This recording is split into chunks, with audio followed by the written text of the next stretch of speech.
Ya, Assalamualaikum warahmatullahi wabarakatuh. Ya, berikut adalah kisi-kisi ASAT ya, asesmen sumatif akhir tahun berupa kelas 8.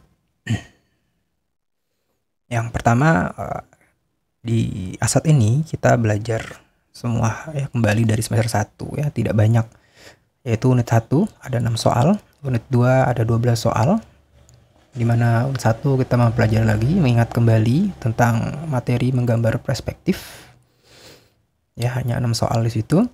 Lalu untuk mendesain, di sini ada desain poster, ragam hias dan mockup. Ragam hias antara lain adalah shibori ya, shibori. Nanti semua itu ada 12 soal. Mockup 3 poster. Lalu untuk unit ketiga, apresiasi di semester 2. Di sini ada 20 soal. Berisikan tentang sejarah seni rupa Nusantara zaman seperti soal di PTS kemarin ya. Sejarah seni rupa Nusantara, zaman prasejarah, zaman klasik Hindu-Buddha, zaman Madya pengaruh Islam, zaman modern Indonesia, ragam hias Nusantara, tokoh-tokoh seni rupa modern. Lalu di tempat unit terakhir berkarya dengan bahan alam. Di sini ada 12 soal, mengenal dan mengelola bahan warna alam, membuat hiasan dinding dengan bahan daun kering, lalu membuat karya seni rupa sederhana dari bahan daur ulang. Oke, di gambar perspektif ya, hanya ada 6 soal, jadi ingat kembali bagaimana cara pengerjaannya. Jadi ingat kembali beberapa jenis perspektif yang harus kalian pahami. Lalu ini pengertiannya, silahkan dibaca kembali, bisa di pause video ini.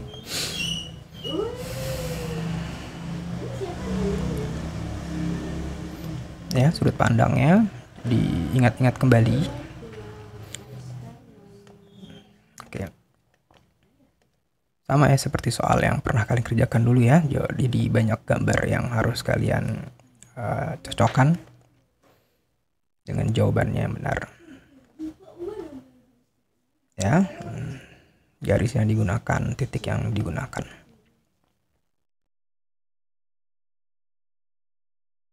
Oke, lalu mendesain poster ya, ini juga tidak banyak desain poster ya. Jadi kalian tinggal baca saja syarat dan dalam membuat poster, jenis poster. Jadi hanya itu saja. Mockup juga kalian jelaskan fungsi poster ya. Kalian harus tahu fungsi mockup ya, dan pengertian mockup saja cukup. Lalu ini yang lumayan cukup banyak ya. Jadi di ragam hias ini silakan kalian baca pola yang digunakan dalam ragam hias, terus jenis-jenis penerapan ragam hias di atas tekstil yang bisa digunakan: batik, digital print, tenun, cyanotype, eco print, dan shibori tajime ya. Batik silakan dibaca kembali, print, tenun, cyanotype. Jadi banyak gambar ya yang nanti harus kalian jawab ya.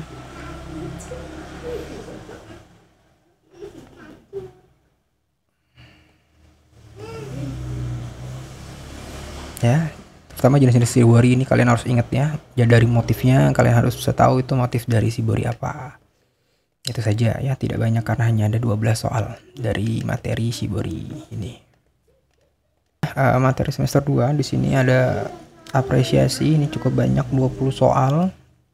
Jadi kalian simak kembali ya, dari sejarah seni rupa Nusantara, zaman prasejarah, zaman klasik Hindu-Buddha, Madya pengaruh Islam, zaman modern Indonesia, ragam hias Nusantara, tokoh-tokoh seni rupa modern. Ya, jadi kalian baca lagi nih ya, alat apa nih yang digunakan zaman batu ya, seni rupa terapan apa ya,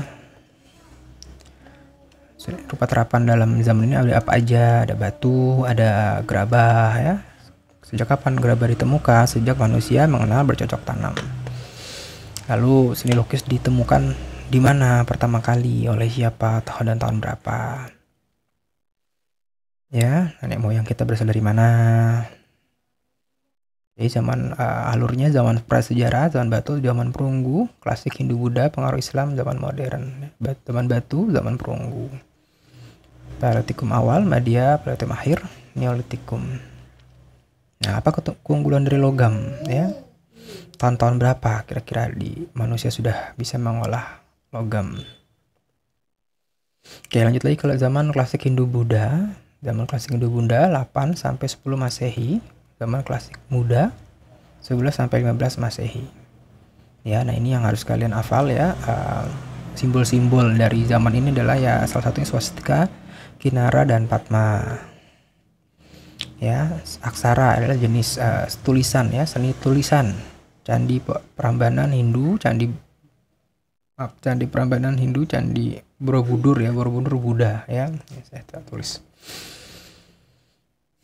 Lalu zaman pengaruh Islam, apa saja yang dibawa ya dari pengaruh Islam di Indonesia? Di mana banyak terjadi alkulturasi ya, karena budaya lokal, budaya Hindu-Buddha yang di awal ini menjadi budaya lokal tentunya, lalu berakulturasi dengan budaya Islam yang muncul setelah itu ya. Banyak ya.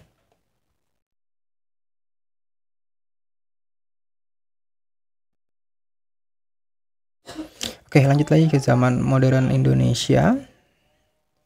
Mode perintis, periode perintis ya. Tahun 1826 sampai 1880, periode Indonesia Jelita, Moi, Indi, Persagi, para satuan ahli gambar Indonesia. Periode pendudukan Jepang, periode akademi, periode seni rupa baru.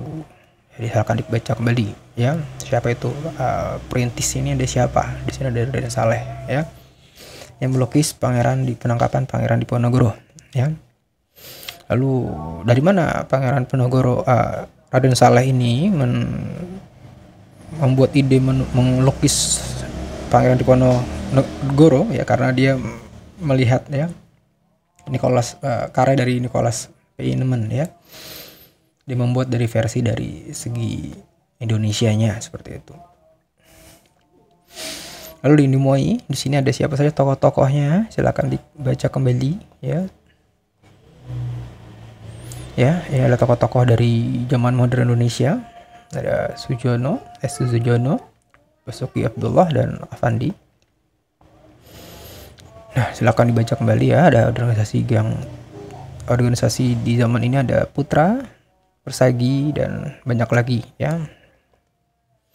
Ini tokoh seni rupa baru.